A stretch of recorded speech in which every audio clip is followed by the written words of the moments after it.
If you're interested in getting started in real estate, but you have zero background or experience whatsoever in the industry, it can definitely feel a little bit overwhelming because there are so many courses, there are so many brokerages to choose from, and you may not know which direction to turn. Today, I'm going to be breaking down exactly what you need to know to get started as a brand new real estate agent, as well as my best advice for kickstarting your career and setting yourself up for success. If we have not met yet, my name is Jenna Mayers and I'm a realtor here in Eastern Ohio. I've been in the industry for a little over a year and a half and I've seen a lot of success as a newer agent.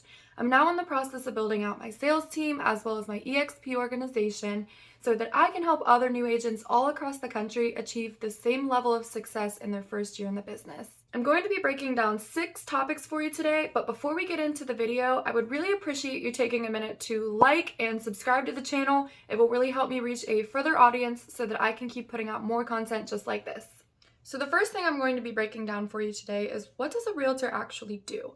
As you may know, a realtor is a person hired by a buyer, seller, or investor to represent them throughout the purchase or sale of a piece of property. Now, before you can call yourself a licensed agent, you'll need to complete the mandatory credit hours required by your state, and you can find out your state-specific information by going to your state's Department of Licensing website and looking up their requirements. I recommend taking your courses online because then you can work at your own pace and you're not confined to a timeline as you would be in an in-person class. Now, a lot of agents make the mistake of taking the course way too seriously. I did this when I first started. I was taking notes with every single chapter and really diving into every word of the material. However, honestly, it's something you can kind of just get through as long as you really understand the vocabulary and the key terms of every single chapter, because unfortunately a lot of what you study and learn in the courses actually doesn't teach you how to be a realtor. It teaches you laws and how you should act as an agent. However, it doesn't actually teach you anything about how to work with buyers, how to work with sellers, how to get your business started, and so on. So once you've completed the requirements for the courses in your state, you will then need to sit for your state and your national exams. Now, I actually recommend using a crash course such as CompuCram or Prep Agent to study for the exam so that you can ensure that you pass it on the first try. I used Prep Agent and I found that the practice exams offered through Prep Agent were very similar to the real exam. I would also listen to their YouTube channel because I found it really helpful to hear the material in addition to reading it or writing it. It's really just a lot of memorization, and then you can get your background check and apply to sit for the state and the national exam. You will need to pass both in order to obtain your license. So the second thing you're going to want to think about is selecting a brokerage. And although we're independent contractors, we work for ourselves, we're self-employed, it is required by law that you hang your license with a broker. And there are literally hundreds of options out there for brokerages. There's anything from the large national brokerages such as EXP, Keller Williams, Remax, Century 21, or you could go with a small local independent brokerage. There are virtual brokerages, there are brick and mortar brokerages, so it's really important for you to interview and find the brokerage that best suits your needs.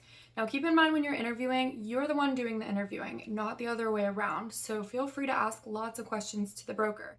The first thing that I would recommend asking about is, of course, the commission split. So you should be able to go anywhere 60-40 or better. There are brokerages offering 100% commission, but usually in exchange they're not offering as much training. So 60-40, 70-30, 80-20 is a really good starter, and it's important to consider if there is any cap in place as well. The next thing you're going to want to ask about is the training and the support within the brokerage. Does it take place virtually or in person? Do you have access to the recordings? How often does it occur? Are you going to be assigned a mentor? How accessible is your brokerage? Are there staff and different departments within the brokerage who can help you with different concerns that you may have, and so forth? The next thing you're going to want to ask about is the freedom of branding or the branding required within the brokerage.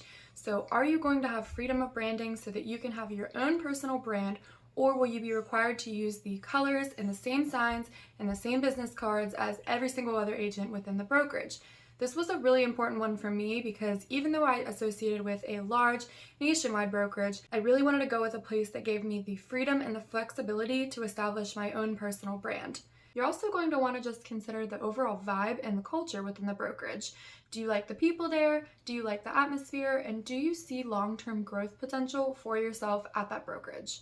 Then you're going to want to consider whether you're going to be joining as a solo independent agent or joining as a team. I definitely recommend considering the team option if you are newer, just because you will get extra support, extra motivation, and you'll get to surround yourself with other agents who are already achieving at a higher level. So now that you've got your license and you've joined a really awesome brokerage, now you really need to be diving into the education and learning how to do a real estate transaction. So this is where you really need to hold yourself accountable. You should be shadowing other agents or your team lead. You should be showing up to every training that you have available. You should also be self-educating. So I recommend reading The Millionaire Real Estate Agent by Gary Keller. You should be watching as many YouTube videos as you can, reading as many books as you can, as well as sitting down with lenders and asking them everything that goes on their end of the transaction, as well as title companies, asking them what goes into a title search and how things look on their end of the transaction, and really just asking your mentor to walk you step by step through a transaction so that you're prepared and you know what that looks like when the time comes to represent your first client. I kind of feel like the education part is really a two-step process, because first you really need to learn the tactics of what a real estate transaction looks like. So you need to be prepared for the inspection, the appraisal, how to get your buyers pre-approved, all of the parts and the moving wheels within the transaction. And then later you'll learn more about the actual business side and how to grow a business and run a business. So I believe around the 8-month mark, I hired my first coach. Once I had a really good grasp on how to tactically handle a real estate transaction, I then learned more about how to grow my business, how to market, how to advertise, the activities that I should be doing on a daily basis to help myself generate more business, and how to grow. So once you have a good idea of how a real estate transaction actually works and you feel ready to take on clients, all new agents will start by prospecting. And prospecting is the act of going out and generating leads for your business. And really, there are two kind of separate avenues you can take within building your business. So you can take an approach where you're actively hitting the phones every day, you're out there chasing the next lead, or you can really prioritize building an attraction-based business. So this involves a lot of social media and nurturing relationships within your sphere of influence, your family and friends, so that people in your business is actually coming directly to you.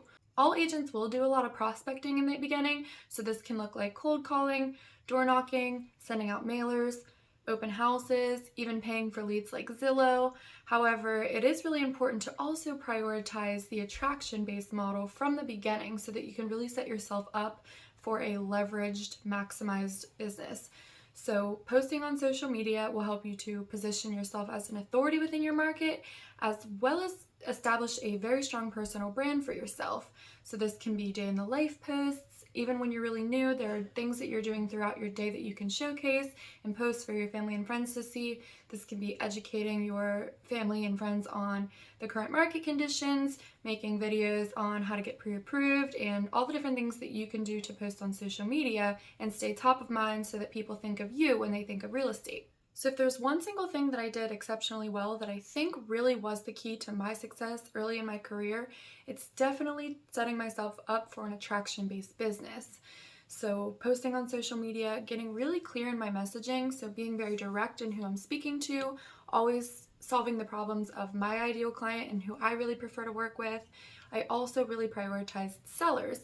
Although buyers are really great as well, they're really fun to work with, it definitely maximizes your time and your energy to work with sellers because it involves a whole lot less effort, and it creates more opportunity for you and for your marketing. So for example, when you're working with a buyer, you may drive to 20 showings, you hope that they get their offer accepted, then you attend the inspections and you negotiate on their behalf, and there's a lot more involved as the buyer's agent. And while this is all really, really great practice for you, especially in the beginning, when you're representing a seller, there's a lot less involved and gives you the opportunity to get your marketing out there at a much higher level. For example, you get to place a sign in the yard, you get to really showcase your connections and your marketing skills through professional photography. I use a professional photographer on every single listing, even if it's a $50,000 house, drone shots, the full shebang. I've used videographers, iGuide tours, Matterport, just really showcasing that I'm a marketing professional, and then it gives you the opportunity to create more eyes for that home and for yourself.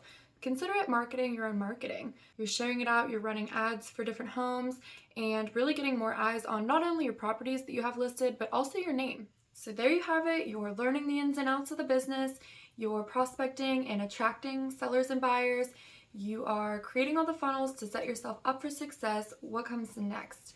Now, some of my other tips for you as a brand new agent is to really just work on self improvement overall. You really need to work on discipline and shifting your mindset from a 9 to 5 or whatever background you came from into being an entrepreneur. So, really, it's 100% on you. You have to take accountability for every aspect of your business, and you have to just realize that you're the only one who's going to make yourself successful. It's truly not up to anybody else. So you really need to hone in on the skills of time blocking. You need to improve your communication. You need to work on improving your just overall likability and making sure that you're someone that people want to be around and someone that people want to work with, and doing everything that you can to improve yourself in your personal life then will always reflect in your business. So living a healthier lifestyle, getting better sleep habits in place will help you to become a stronger entrepreneur. I also highly recommend that you get really good at business planning. So getting clear on your goals, where you're going, where you want to be, not getting complacent when you have 2 or 3 deals under contract, because you always need to be prioritizing the future and your growth. So what do you want your business to look like in 90 days? What do you want your business to look like in 1 year? What do you want your business to look like in 10 years? Getting really, really clear on your vision and where you're going will help you prioritize the activities that you need to be doing on a daily basis to get to those levels. So there you have it, my top tips for getting started as a brand new real estate agent, getting your license, choosing the right brokerage, and kickstarting your career so that you can be successful in 2023. If you're interested in partnering with me and my group here at eXp Realty, drop a comment below and we will schedule a time to jump on a Zoom and discuss one-on-one. Until then, stay tuned for the next one, and thanks so much.